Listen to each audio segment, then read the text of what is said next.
In the world of oral folklore, animals often stand in for people. They talk, they laugh, they cry, and they get into all kinds of mischief, just like us. Now, many of us have pets. Maybe you have a dog or a cat. My son once had a pet chicken.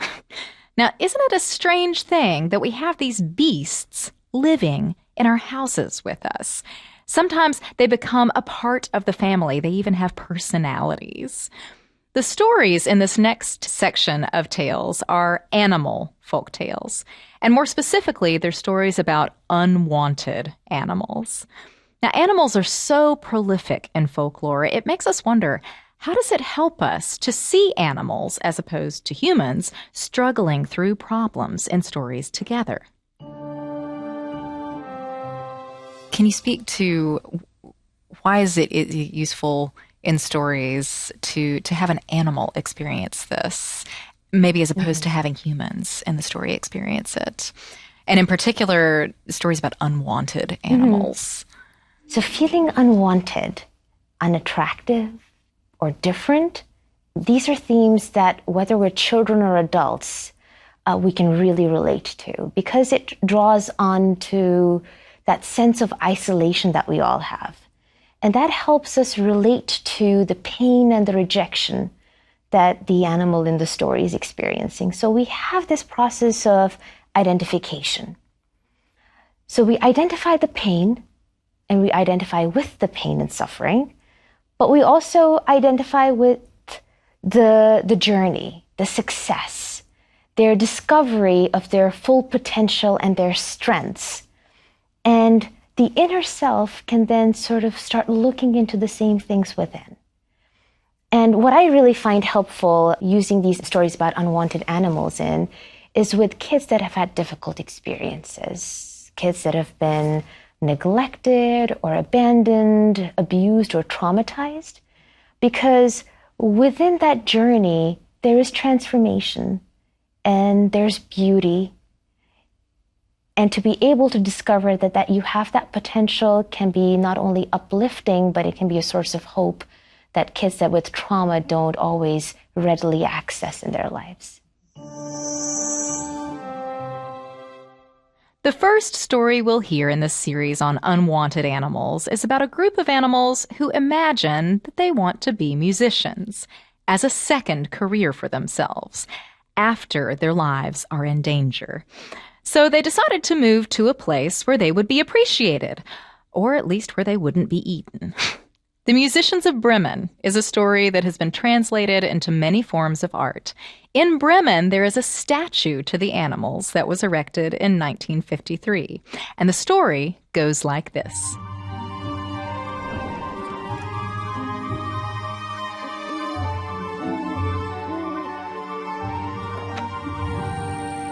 Once upon a time, there was a miller. And this miller had, a donkey. And that donkey would haul the sacks of wheat that the miller had milled. And this donkey was strong. And so he would take those sacks of wheat. Everybody take a sack of wheat. One. You think he can hold another one? Okay, grab another one. 2 sacks of wheat. Think you can grab another one? No. Yeah. Let's try it. 3. Can you do another one? No. Oh, try it. 4 sacks of wheat. He was strong. But as time wore on, that donkey, he got old. And he got tired. And after a while, he wasn't able to haul all of that wheat. And after a while, those ears that had perked up for so many years, they started to droop. And out of one ear that had perked up one night, he heard the farmer. And the farmer was saying, "It's time to get rid of that donkey. He has outlived his usefulness." Well, the donkey, he was upset about this. And that ear that had heard that bad news, it started to curl down, but out of the other ear, in floated a very good idea. I will run away. I will go away, far away. I will go to Bremen, because at this time, Bremen was a town of music, of dance, and of song. He said, "Oh, I will go and I will play the lute." And so off he walked. Everybody walk with me? And he ran away on those 4 little hooves. And as he ran away, he thought to himself, "I will play the lute." And the lute was an instrument kind of like similar to a guitar. Anybody want to play the guitar for us? Saw your hand first. There'll be another chance. So on he walked, and as he walked, he played a couple of notes in his head, thinking he would play the lute when he went to Bremen, and he played. Very good. And he imagined himself playing the lute, and he walked down the road on the path that led through the woods and into the town of Bremen. Well, on he walked. Very good. And as he walked, he came across a lump on the side of the road. And that lump, it started to... Well, he'd never heard a lump go before. He walked over, and there he saw it wasn't really a lump, it was a dog. Oh, what is wrong? What is wrong with you? My master. It was a dog, and the dog had his ears folded over his eyes. Oh, my master, he has told me that he will get rid of me because I can no longer help him hunt.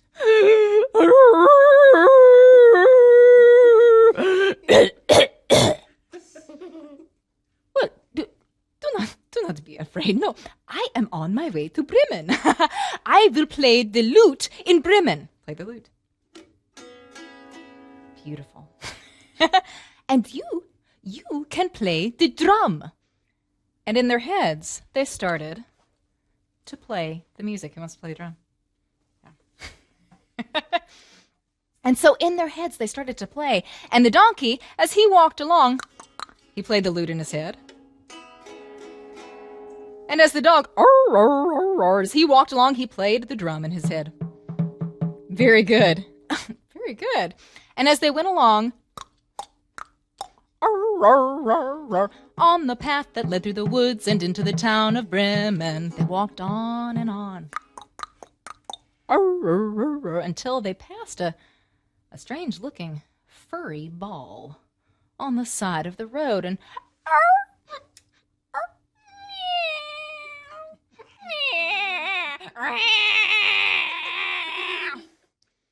what is that? I don't know. They went over to that furry lump, and they saw... What was it? A cat. When I was young, I used to help the farmer by catching all of the mice. They were so tasty. But now I am old, and all I want to do is to sit by the fire and curl up and warm my fur by the flames. But now the farmer says that he is going to put me in a sack and throw me in the river. Well, the donkey, those ears were drooped, and he was glad because it shut off the sound of that crooning. But do not be upset. No, we are on our way to Bremen.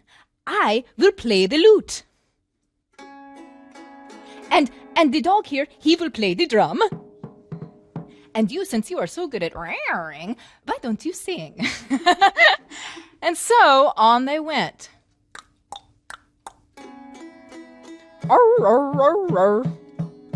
And the cat, everybody on this couch, be a cat, okay?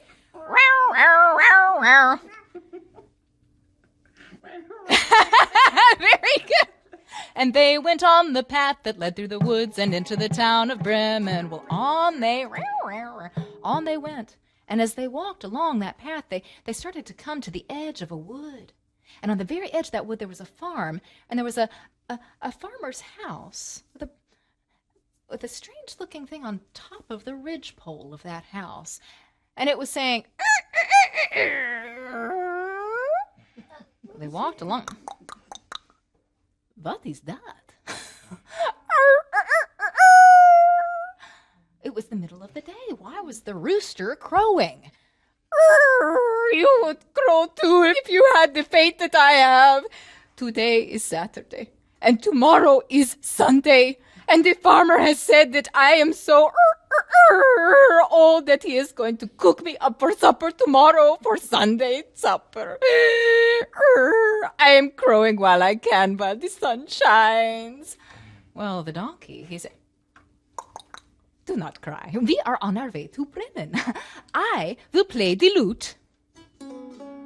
The dog here will play the drum. The cat here croons something awful. And you, since you are so good with you can just sing along with the cat, yes? And so, go for it. Oh, loud and proud. Let's all do it. And so on they went. Meow, meow, meow, meow. And they went on the path that led through the woods and into the town of Bremen. Well, on they walked until they got into the woods. That path led through the woods into the town of Bremen, but they knew they weren't going to reach Bremen that night. It was too long of a way to go. And so as they walked on down that path, it was getting dark in those woods. And so they came to a place they thought they might stop for the night. There was a tall tree there. And so the donkey and the dog, they curled up at the base of that tree. The cat climbed up into the branches. And the rooster, he went and perched up on one of those topmost branches. But from his perch, he looked out and he could see. There was a glowing, looked like it might be a house with a fire inside, a warm fire. And he flew back down and he told everyone else, yeah, and they wanted to, well, he had donkey hooves. Yeah, but they all thought, oh, that would be so much better than out here in the cold. And so they all quietly went over. And they peeked through those woods, and there they saw, oh, it was a warm fire inside. Oh, and they looked in and peeked in through the window, and they saw there was a table, and it was set full of delicious-looking food, and they were so hungry. They had been walking all day and not been fed by their masters. Well, they walked on, and they saw, two robbers. And the food belonged to those robbers, but it didn't really, because the robbers had stolen the food. Well, they walked back to the edge of the woods, and they talked to themselves. We deserve that food just as much as those robbers do. They stole the food, and we are hungry. Let's go get it from them. And so they crept up. And the donkey crept up to the window. And on the back of the donkey climbed the dog. Yeah, the dog. Up to the window.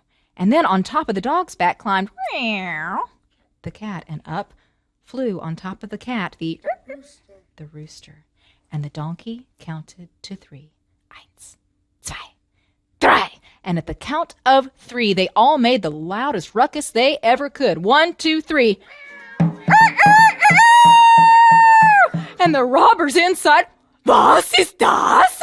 They turned, and right at that very moment, the donkey, he pressed his big nose through that glass, and it crashed, and all of the animals came tumbling down into that room. Well, the robbers, and they went running out into the woods. Everybody run. Running out into the woods. And they ran and ran. And all the animals were very happy, and they ate up all of that food. Well, when their bellies were full, they decided to bed down for the night. And so each of them took the place that they thought was the most comfortable. And so the donkey, he went outside, and he went to the dung heap. Now, that was a place where farmers would pile up stuff that they could put on their gardens to fertilize. And so it was nice and warm. And so he climbed over and kicked up some dust and fell asleep on that dung heap. Well, the dog, yeah, he went over, and he decided that his best place would be behind the door. And so he climbed in behind the door, fell asleep behind the door. And the cat loved being by the fire. And there were some warm embers still just burning out, but a little bit glowing. And so she went and curled up by that fire. And then the rooster, of course, his favorite perch was up on top of the ridgepole, and up he flew. And off he went to sleep. With those robbers had held close back away from the house, but close enough to where they could see it from the edge of that clearing where that house was. And one of the robbers said, "I think we were just dreaming that someone was in there with us. You go back and you see if there is anyone there." Well, the other robber, he went back. He crept in, and it was very dark that night, but he crept over to where the door was, and he opened the door. It was pitch black inside, except for the coals that he thought were still burning in that fire, only they weren't coals. Because the cat, when that door had opened, the cat, her eyes had sprung open. And what the robber had seen was the glowing of that cat's eyes glimmering and what very little light there was. But he thought it was 2 coals. There is still a coal, 2 coals in the fire. I will light a match, and I will set them ablaze once again. So he got out his matches. Everybody get out your matches. Got out his matches. He set one, very good. He set one ablaze, and he held it right up to what he thought were those embers. What were they really? Cat eyes. Well, the cat started scratching and clawing at that robber, and the robber, he backed up away to where the door was, but who was behind the door? The dog. And the dog took a big hunk of a bite out of that robber's calf. He went hobbling outside over to the dung heap. Who was at the dung heap? The donkey. And the donkey kicked at that robber. And he landed right there, smack down in the mud. But as soon as he did that, it woke up the rooster. And what did the rooster crow? And he ran away back into the woods. Everybody run. He said to the other robber, "Oh, no, there is something terrible back there. I went inside, and there is a witch in the fireplace, and she clawed at me with her fingernails." Was it really a witch? No. What was it? A cat. Yeah. And then I backed up and I came to the doorway, but do you know who there was? There was a man with a dagger behind the door, and he got me in the leg. Who was it really? The dog. And then I went outside, and on the dung heap there was, what was it really? The dog. No, it was an ogre, and he whacked me with his club. Oh, and then as I fell down, no, you know who was up on the ridgepole? Who was it really? No, it was the judge. And the judge was saying, "Bring me all the thieves! Bring me all the thieves! We have to get out of here." And the 2 robbers ran away, never to be heard from again. And the rest of the animals were having such a fine time in that house that they decided to stay there. They never went on to Bremen. They lived in that house in the woods, playing their music. Meow, meow, meow, meow. And while they never quite made it to Bremen, they did all reach a happy ending.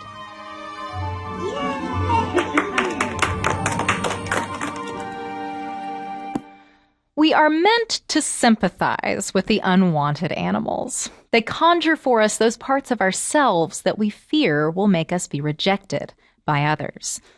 Am I pretty enough? Am I too old for use? Age may have brought the animals danger, but it also brought them cunning and creative ideas. The animals are tricksters.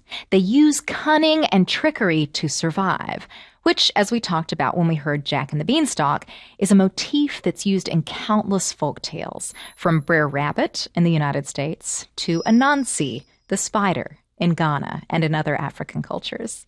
They also make their way by thieving, just like Jack. But the giant is wicked, so we don't feel bad for the giant. And the robbers are wicked, so we don't feel bad for them. And isn't that interesting?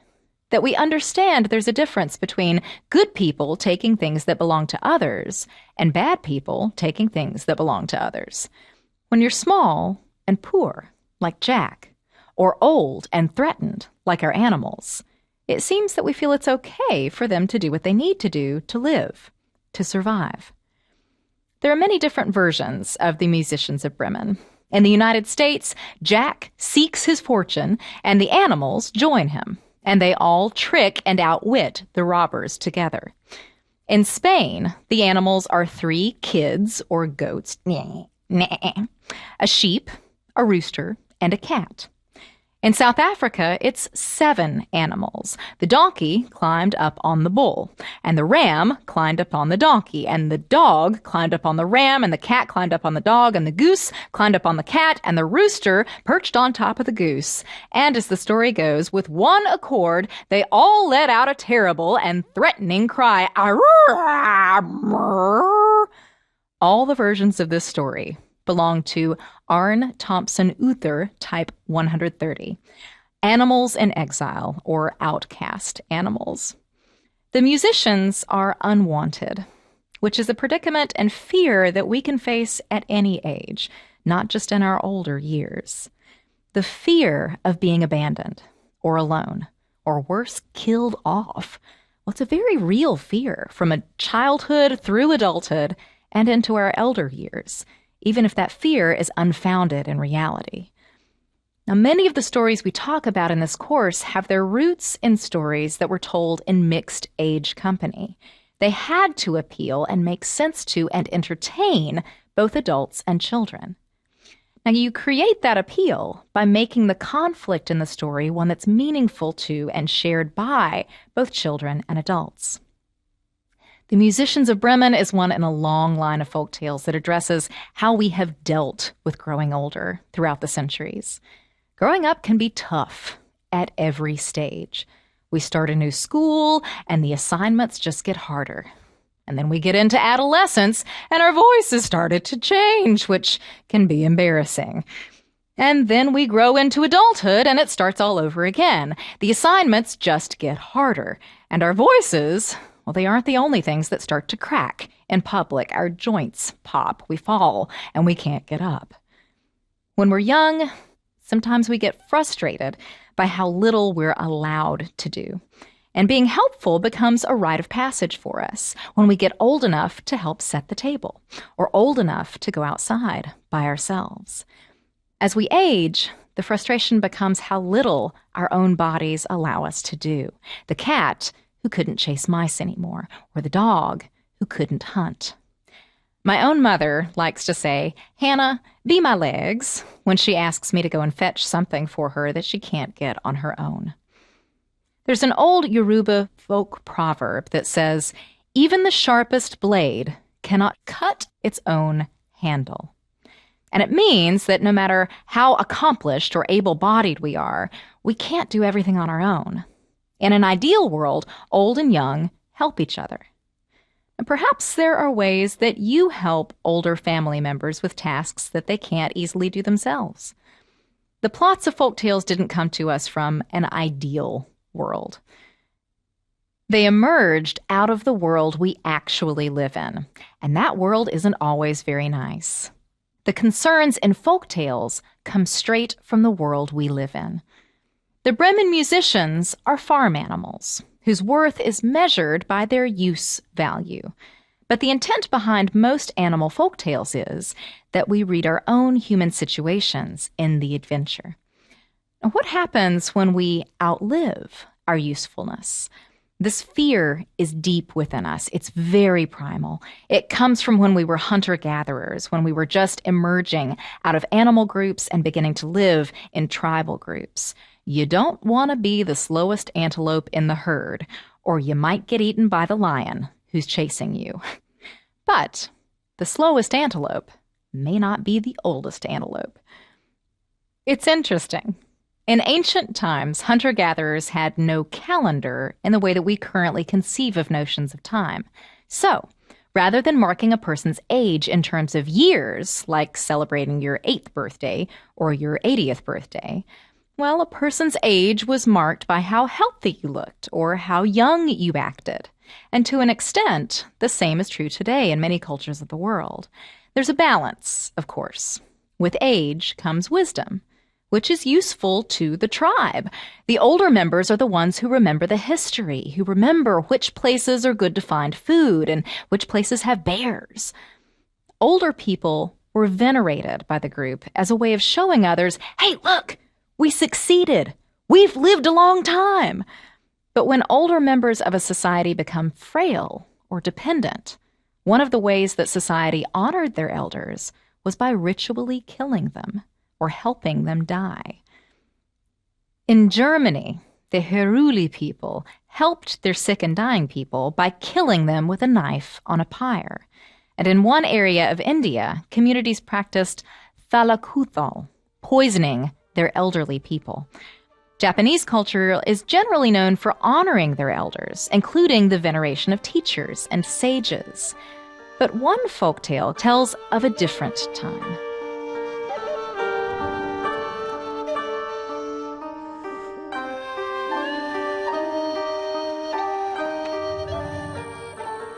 In a certain village long, long ago, the law was that when a person reached 60 years of age, he was thrown into a canyon. But as one son carried his father up the canyon, he noticed his father was breaking the tips of tree branches to mark their trail. "Father, you are not coming back down this mountain. Why are you marking the trail?" "Ah, my son, I am marking the trail for you, so you do not get lost." Well, the son broke the law. He returned home with the father and hid him away. Shortly after that, the lord of that country set out a command to all the farmers. "You must each bring me a rope woven from ashes." Well, none of the other farmers knew what to do, but the son went to his father. "You must weave a rope very tightly, and then set it on fire. The rope will burn into ashes." And the son did this and brought the rope of ashes to the Lord. And the Lord set out a second task. "You must bring me a conch shell with a thread passed through it." And none of the other farmers knew what to do, but the son went to his father. "You must take a thread and stick a piece of rice on it. Give the rice to the ant and make it crawl through the mouth of the shell, and the ant will thread the shell for you."